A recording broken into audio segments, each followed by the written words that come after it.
Good. How are you? Hey, man, good. How are you doing? Yeah, good, thank you. Welcome to Is Success Simple? Thank you, my man.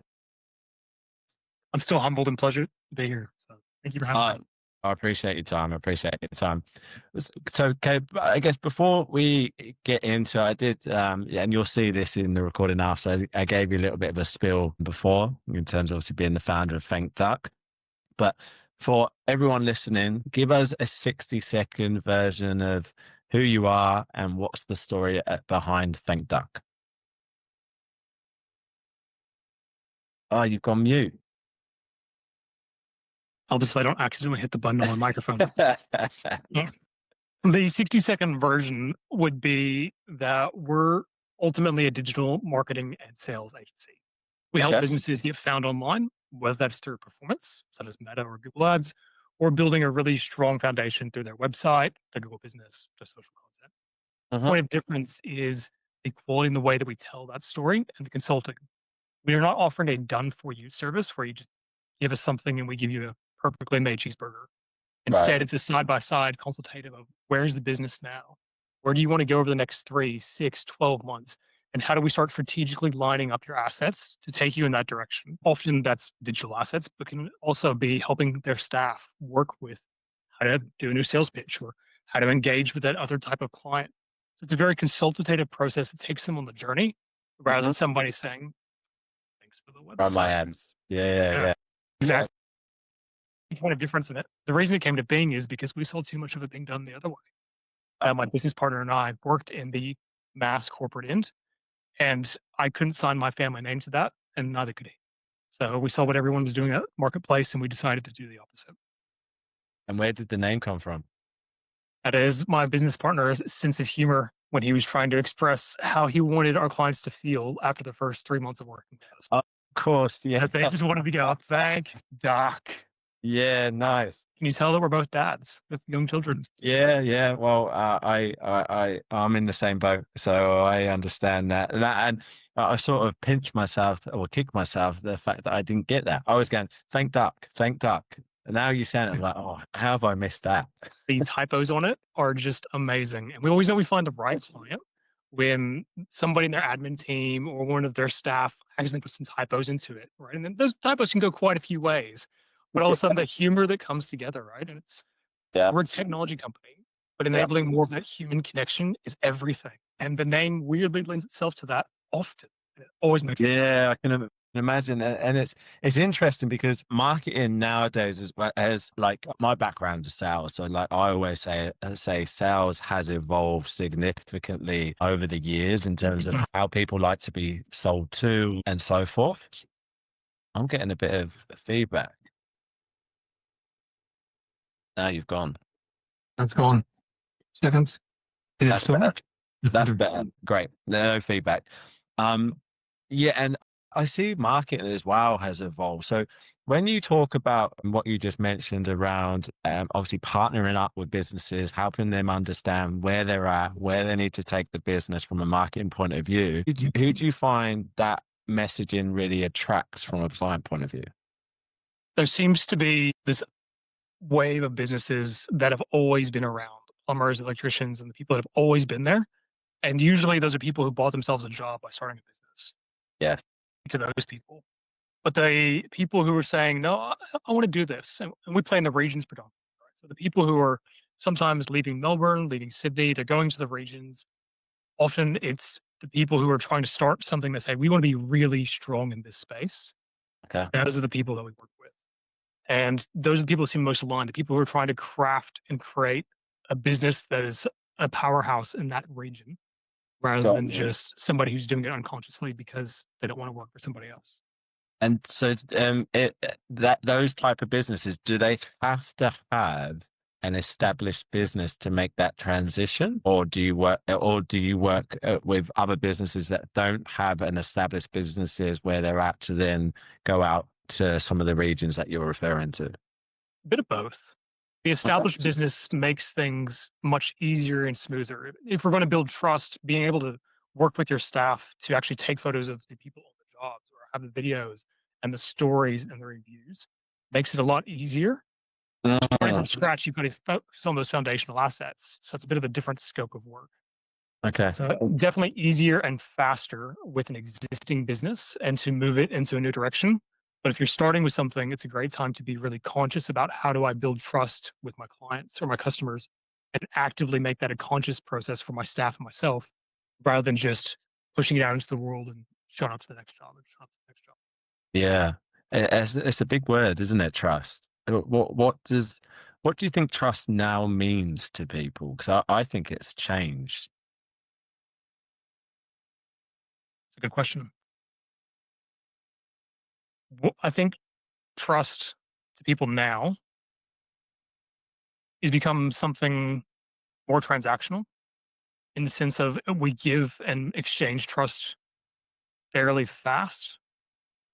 What And in a makes you business say sense, I that? think that's true too. What makes you say that?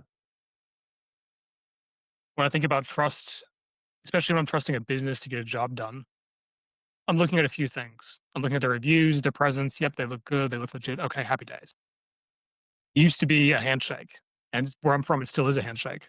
Mm, It was something that you connected with somebody, and it was something maybe not deeper, but just different. Whereas mm. now it can be perceived, not felt. Whereas before it had to be felt to be perceived, I think.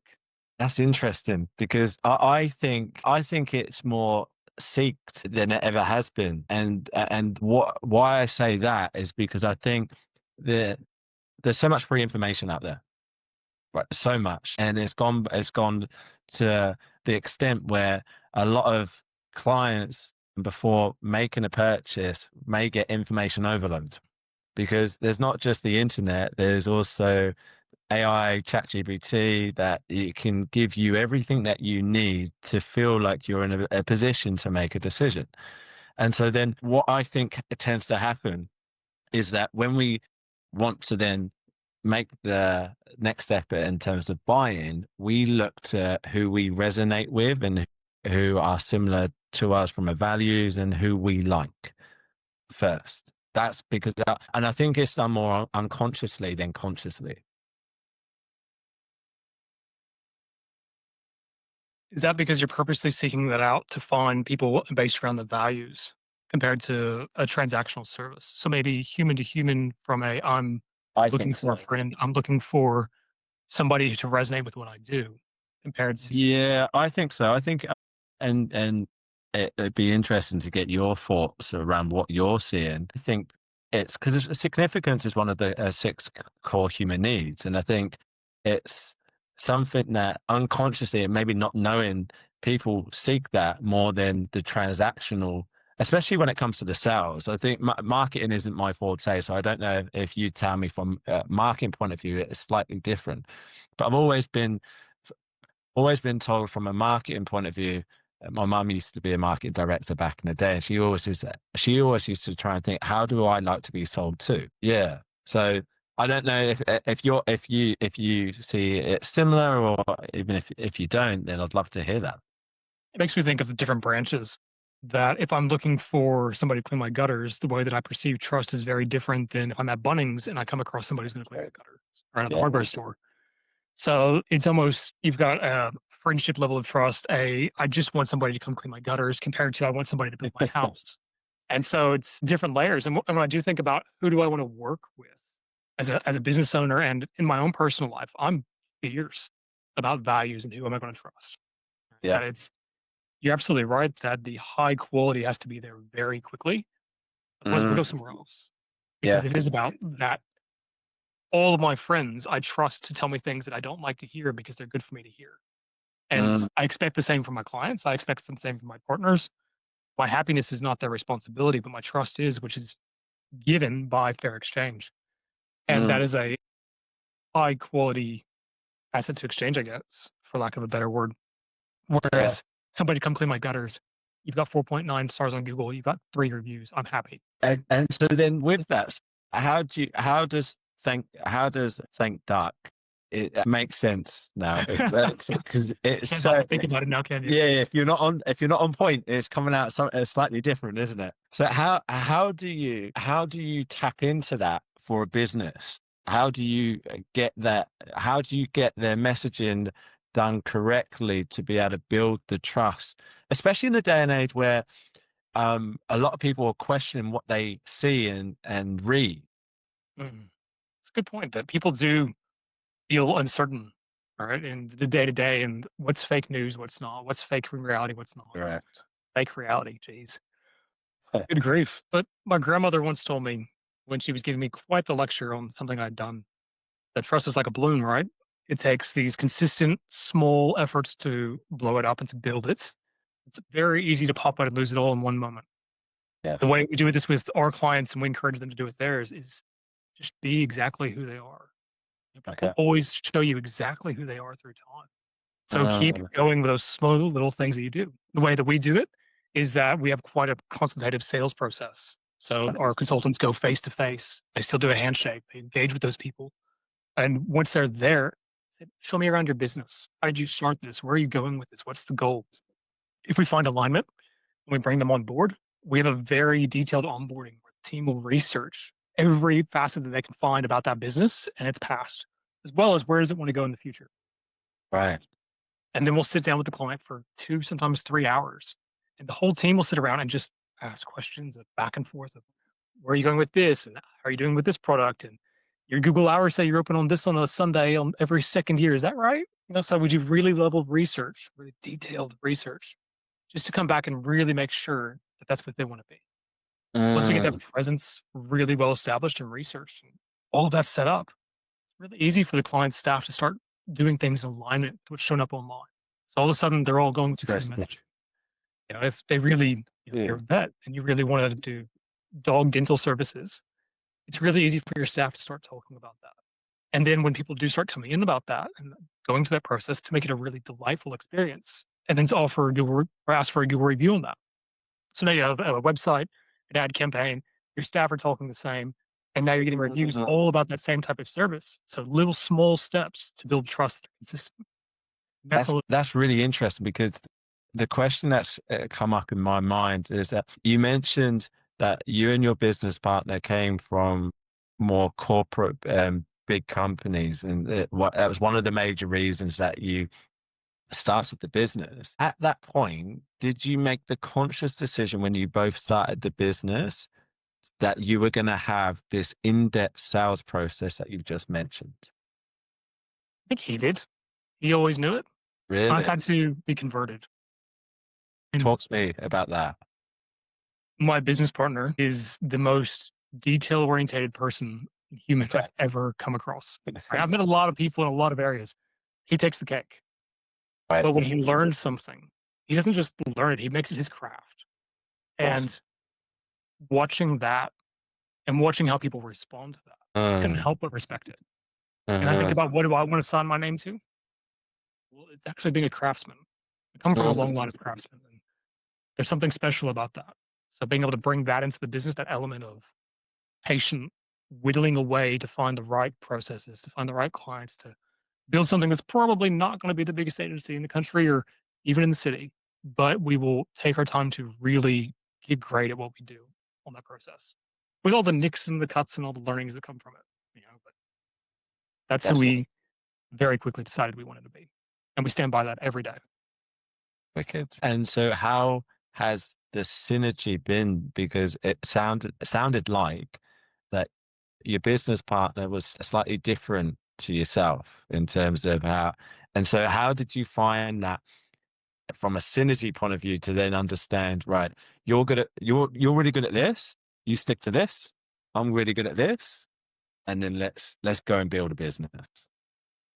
It is I think it's a work in progress is the short answer, right? It is a marriage. It is a work in progress. What we've learned about each other is we are direct and opposing opposites. The Yeah. way we communicate and the way we receive and respond to information, Yeah. but our values are 98% aligned. Yes. And the values are aligned, the vision's aligned. Just the Mm, steps aren't always.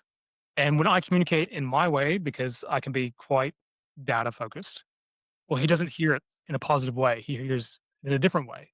So, and the truth in reverse, the opposite is also true.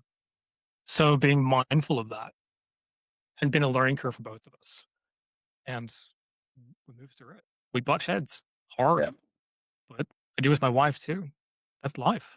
And then Sure. I value the relationship and I really respect what he sees.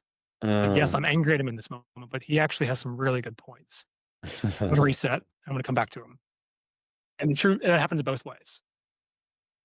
It's an ongoing work in progress. I resonate with that. You'd have spoke to Mario. Yes. Yeah, so we're the same. We in terms of how you've described it, the values are the same. Both young fathers to young children see the world very similar, but how he takes information and how he sees things is different to what I do. And so I'm more like, I'll learn and I will throw myself in the deep end. I'll just learn and I'll figure it out. Whereas he will take 2 pages of notes, go away, process it, and then come back. And I've already moved on to the next thing. Sounds like you're very much a driver then. Yeah, well, but it works because I need someone like that behind me that goes, don't forget this, this needs to be, and it's sort of allowing me to improve that facet of my arsenal of going, okay, remember to dot the I's, cross the T's, and because it's important. Relationships you can build, and I love that. I love having conversations with people like yourself and connecting, but there needs to be stuff that done on the other side. So I hear you, and I think it's a good insight to, yeah, it's like another marriage. Somebody that I really respect told me when we recently butted heads, probably the hardest we've ever butt heads. And somebody I really respect who I was talking to about it said high performance engines have very low tolerance for mistakes. Yeah. So when you're aligned, there's a lot of strength there. But what may be a minor incongruence to you and other people, but to the two of you may be a lot, that one small little thing will have a massive impact. And that really struck, right? 1 million. Yeah, it's interesting, isn't it? And so then, what's the ambition? Because you sort of touched on it before in terms of Thank Duck, and in terms of we might not be the biggest agency and so forth. What is the ambition of Thank Duck? The ultimate ambition is just to really, it sounds so corny, but to be a master of what we do. There is no set number or budget. A green Lamborghini would be great. But I've got a 4-year-old. What's my real priority? That ultimately the vision of the business is we want to support 300 heartbeats over the next 18 months. We define a heartbeat as a client, right? That sometimes those clients have multiple businesses, but if within that time period we can support 300 heartbeats to really bring their vision to life and take on that journey, we're in a really solid place. And if we grow from there, we'll evaluate and figure out maybe we do grow. Maybe we stay the same. There's this really great book about small giants, and that sticks with me a lot of being really great at your craft, not seeking to conquer every other market in the world. Yeah. Well, there's days I feel like a green Lamborghini would be really nice, but I actually really love the craftsmanship journey. And so right now we're just focusing on the 300 heartbeats. Whatever comes after that, we'll figure it out. I love that. And I love how you use the heartbeat. I think that's a really interesting way to look at clients because I've worked in businesses where I said we want to change 100 people's lives or we'd want to change 1 million people's lives. And I think when you have that as a core value or even as a mission statement, it really, you can be proud to talk about it because it touches other people. It's just like, this is part of the Genesis. And it also gives people an insight around who you are, I believe. It's a compliment. Thank you, sir. And, For sure. I've been fortunate enough I've been in enough small businesses to, their kids are running around the room, or their 3-year-olds sitting in the board meeting with them. So I don't forget ever. I don't think I do. I try not to, at least, of who are we actually serving. And it is, you said before, you've got young kids. I've got young kids. Nearly all of my clients have children. Who are we really serving? We're all doing this for our families, and they're doing it for their employees' families and the people around them. And they're doing their business probably for that same reason. For Value sure. for money. So that heartbeat just keeps us grounded, and we try not to take ourselves too seriously. You never can. You never can. And so then with where you're at the moment, what do you think you need? What do you think you need, or help, not help sorry, that's not the right word. What do you think you need to improve on to achieve this goal? I think for us, it's slowing our own heartbeat. That we're 15 months old and we've exploded into the marketplace. I don't think I've slept so little or drank so much coffee since my daughter was a newborn. Yeah. That's been great, but slowing ourselves down intentionally to focus on how does the data flow through the business from onboarding or from sales Mhm. through to onboarding through to delivery, all of these steps because we're dealing with quite technical products and Yeah. information. How does the client feel at each of those steps? What's the little communication things that we can do? You can't see, but just behind me over there is a little set of plaques. And we send QR code plaques out with the NFCs, like most agencies. We put our client's logo on there instead of ours. So how do we Mm. make that process smoother and deliver that? How do we reassure them through all of these little touch points Yeah. and consciously creating that and then mapping that? So it's almost like layers of a architecture drawing of here's our base layer of client journey. Here's the data flows within that. Here's the workflow supported by the different teams and how all that information comes together. And getting that map really detailed and brought in, I'm sure it's always going to change, but that will enable us to really delight people, just Mm. and reinforce those little consistent touch points of trust. And Mm. that's what I'd really like to improve over the next 12 months as we go. Well, we're now a third of the way into our second year. So Yes. Yeah. That's awesome. And so then with that, have you started to think how like any of that process can be automated, or have you even started to consider with the AI surge that's been coming through, how that can help the business or help your clients? it's funny you say that because in front of me, I have an Elgato Stream Deck that I've run some macros to all the different buttons so I can push the macros that I've created, which effectively run the automations. Yep. So around that, especially with GPT-5 and the agent feature, a lot of Yes. the heavy duty research has become a lot easier. Some of it Uh, still needs to be human, right? Some of it's behind paywalls or other places, Agreed. but it does enough of a surface level job to drastically free up time and increase the quality. And Mm. so we can leverage that. Hmm. Enabling workflows to start utilizing that information means that my research time is a lot less, but the quality is just as high. Wonder where that's going to go with GPT-6. Yeah, yeah, yeah. So there's variations of that. With our websites, we're still very manual. Hopefully, always will be, but we take a lot of pride in that too.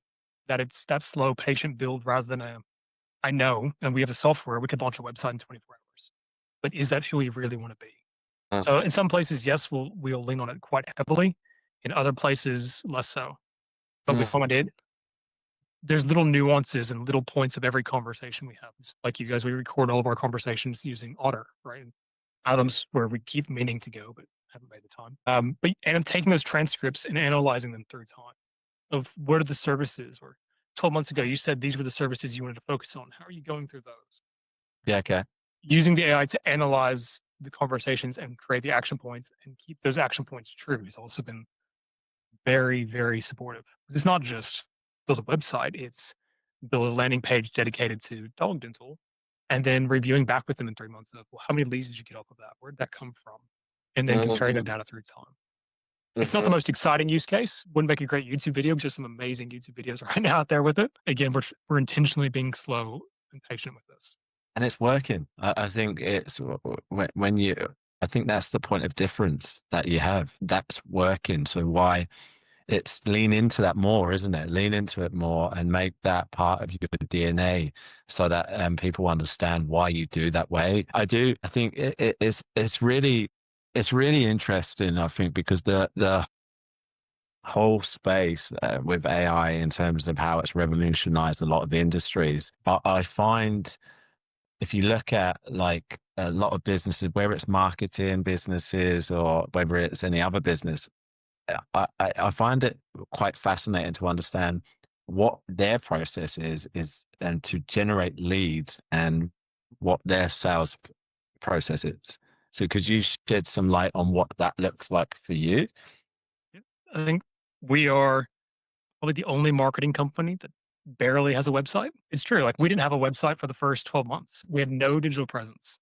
All of our sales and our marketing has been done through an old fashioned way of door knocking and relationships and going and seeing people face to face in all of the markets that we've gone to. Yes. Something we learned it from the last corporate that we worked at, that it's true. People, especially in regions, but humans are humans.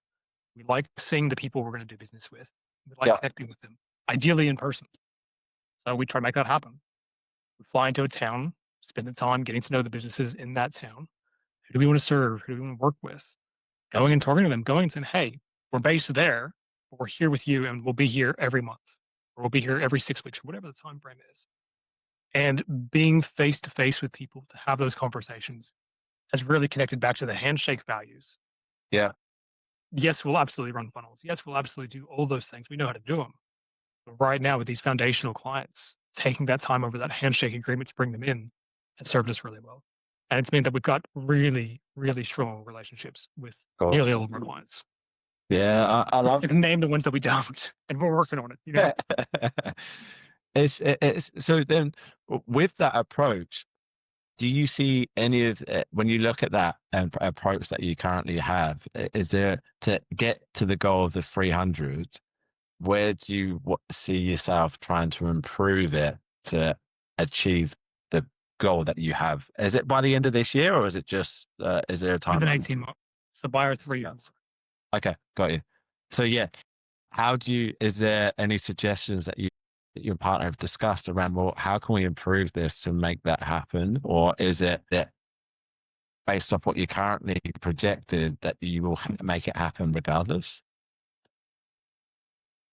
There's a lot of things we want to improve. Having our own trustworthy digital presence that, yes, we have all these internal assets and we can, when we sit with someone, we can show them who we are. But when they're Yeah. doing their own research, we barely show up right now. Okay. Right. And that's a space we can definitely improve on. Mm. Again, it's just time that requires that and consistent energy. So that's probably the biggest one of how do we publicly display what we're good at in the same way we do for every single one of our clients. Take our own medicine, so to speak. That's probably the biggest one. The secondary is we've learned a lot about our CRM. So having an effective CRM, when it was just him and I, we were okay because we could be across it all. But now managing the deal pipeline of leads coming in, how do we manage those? How do we nurture those?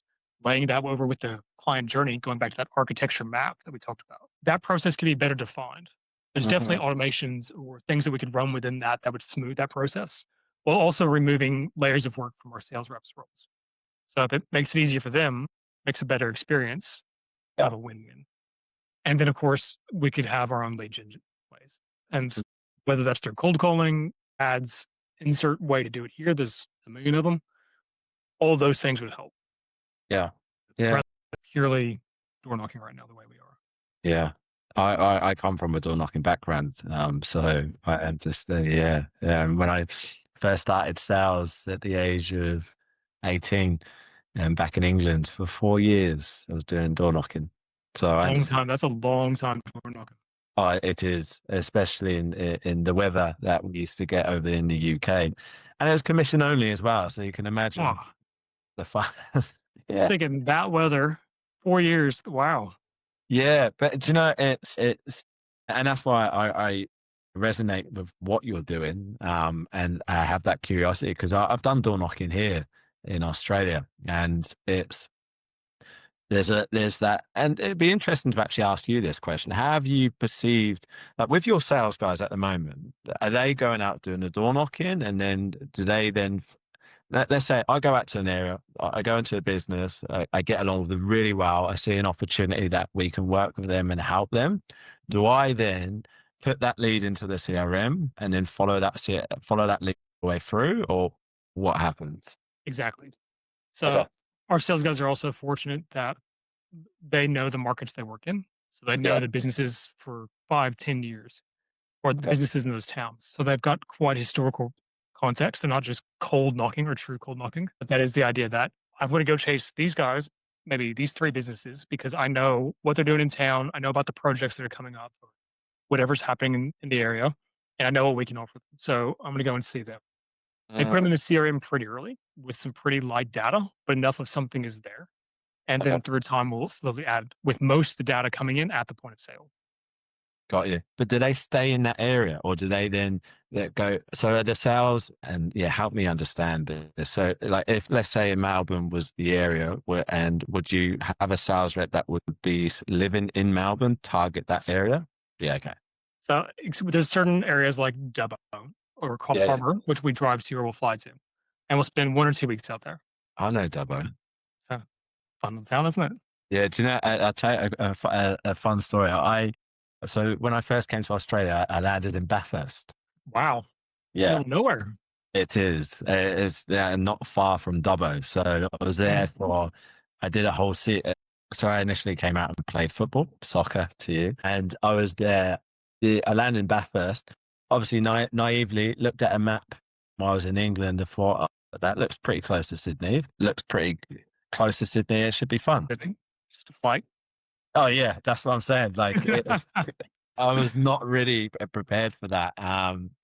But yes, and it's those towns as well. That there's a lot of small town mentality out There there, is. and it's very like they will stay and live there for years and years, and they're also proud to say that they're from those places. And so I can see how that you that would add another value, but then also from a growth point of view, you then there's what's the word I'm looking for? It restricts your growth as well, doesn't it, to a certain degree?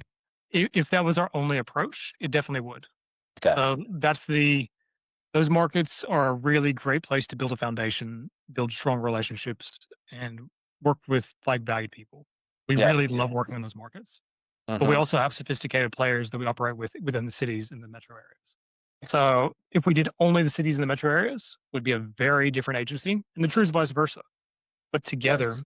they're very, very different clients on very different missions, very different values, but Yes. both take value in the same thing of I want this to, for lack of a better term, I want this to be the Toyota Land Cruiser of whatever I'm building. It needs to be Yeah. strong, robust, always perform to these specifications, and I want to customize it to the nth degree.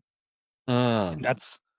that's the goal, both for the farmer in Dubbo who's building sheds and he builds 300 or $3 million sheds, or the person here on the Gold Coast who wants to have a ceramics company or a shower screen company, and they want to tell their story and their business about why they are the best in this competitive market.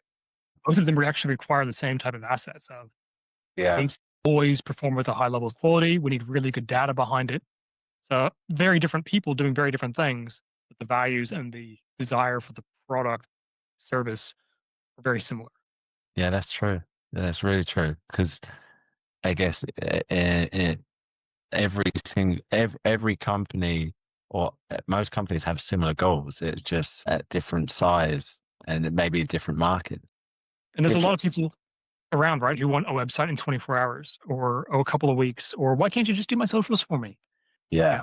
And we've learned those people don't take their business as seriously as we would like to. So they're probably not our clients. And Mm. there are many other agencies that can help them. And by all means, but the Mm. 300 heartbeats we're going to work with, it's going to be really intentional. So, Mm. and always open to new markets and new ideas behind it.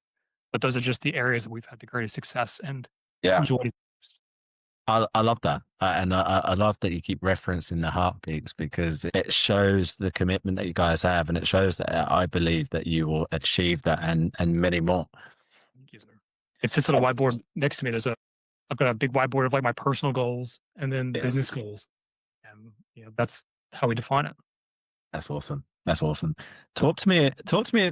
So we spoke a lot about the business side. Talk to me about your personal journey because obviously you're similar to myself. We both have accents, as the Aussies would say.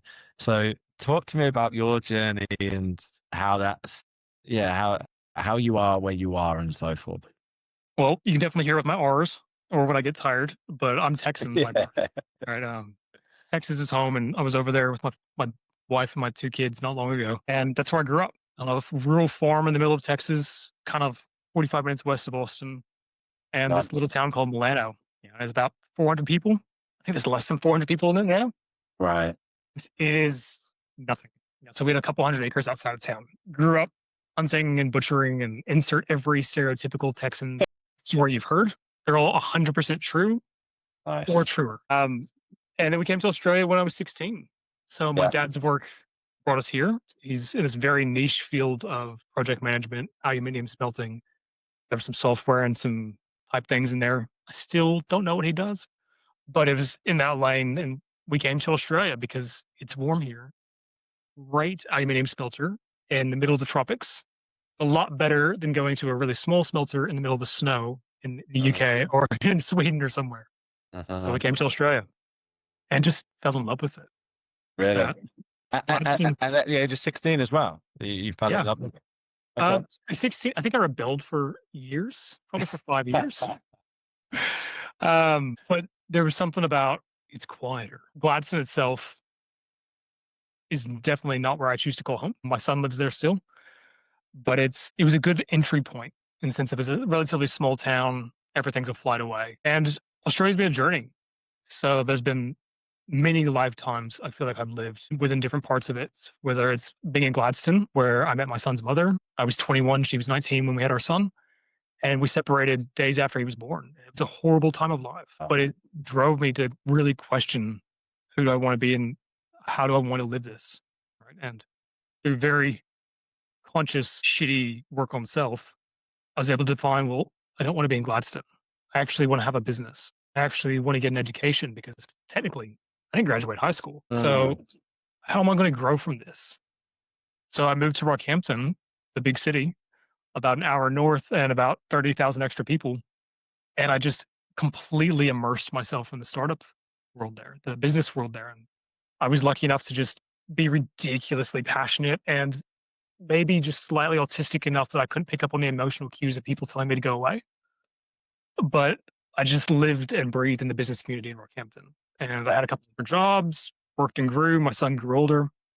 And I met my wife there at the CrossFit gym, of all places. She found me literally in the puddle in the street trying to breathe in the rain one day after a workout. Bending over. She was like, yeah, she just looked down at me and was like, what are you doing? And all I could think about was not vomiting in front of her into the puddle that I was laying in, trying not to overheat in the 42-degree heat up there. But Rockhampton was wonderful for us. We came together. We had and still have lifetime friends from there. Growing out of there, the corporate marketing agency I worked for headhunted me from Rockhampton, and I came to the Gold Coast for it.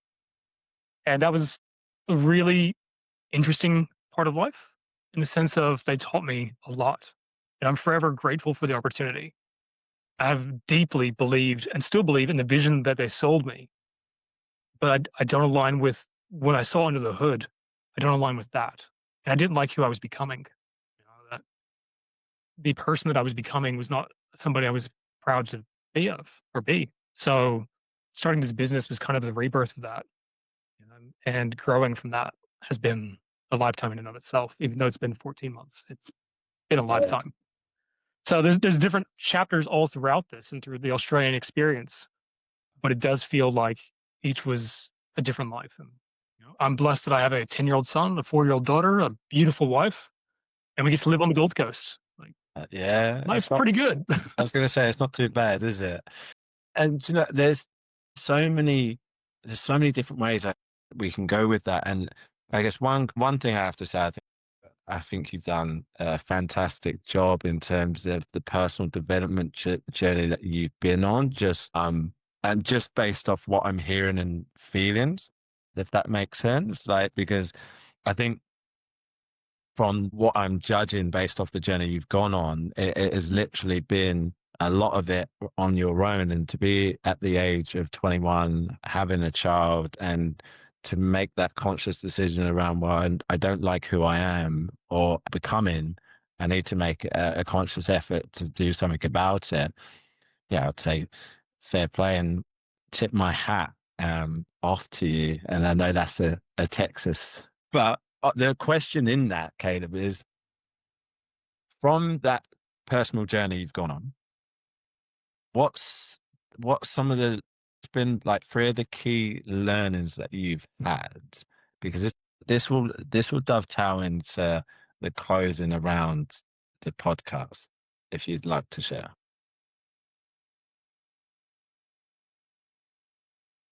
I think the first 2 are fairly easy. I'll just steeple the third for while I'm talking. The first one would be sharper body, sharper mind. Hands down, right? That the sharper my body is, the sharper my mind is. And at my worst moments, absolute worst moments, I've been lucky enough to strap on a pair of shoes. Sometimes it was a pair of steel cap boots. Sometimes it was a pair of Converses. Mercifully, my later years, my vast age of 33, I've got running shoes now. I'll Yeah. go for a run.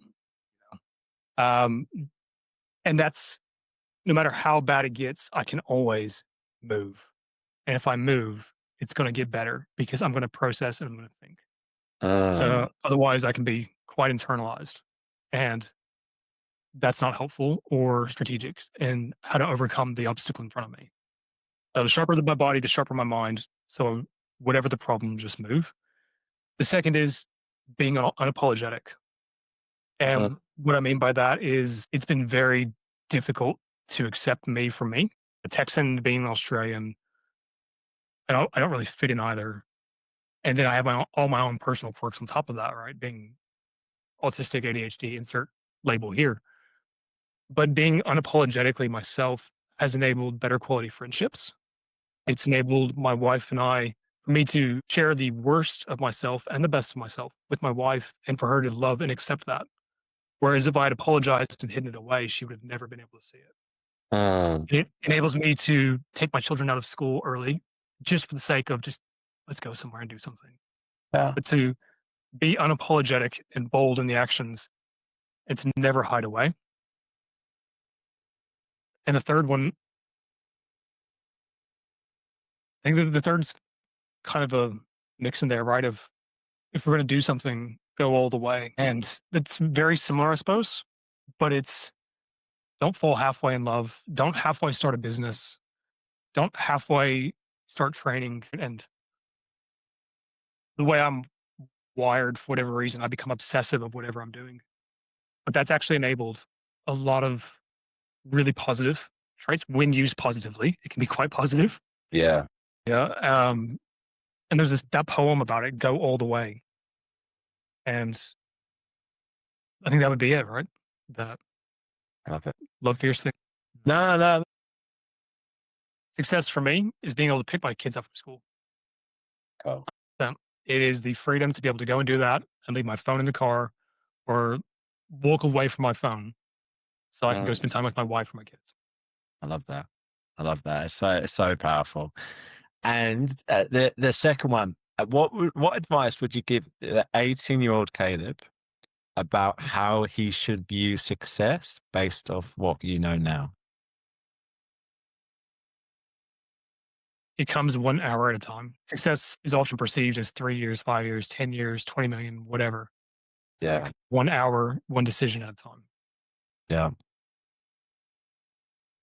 And then last, is it simple? Yes. Not easy. We all know the right things to do, right? Okay, man, I've absolutely thoroughly enjoyed this conversation. I really have. I think you've been an absolute gentleman. I think you've conducted yourself and expressed what you do, the vision really well. And yeah, I really appreciate your time. I would love the opportunity to have a catch up after this offline with Mario because there's a part where I think we might be able to assist you with that your next phase. And I want to ask you, and in that conversation, there's, for me, I'd love to connect and work with people like yourself. Like I think it's where we're at is about finding people that we align with from a values point of view and that are trying to do the right things and see, and if there is that alignment, just see how we could potentially assist on the journey that they have. So if you're open to that, I'd really love the opportunity to have that discussion with you. Absolutely. It's been a pleasure being here, and I look forward to the offline conversation as well. Thank you so much. No, you're welcome. Enjoy your evening, Ben. Once again, thank you for your time, man. Take care.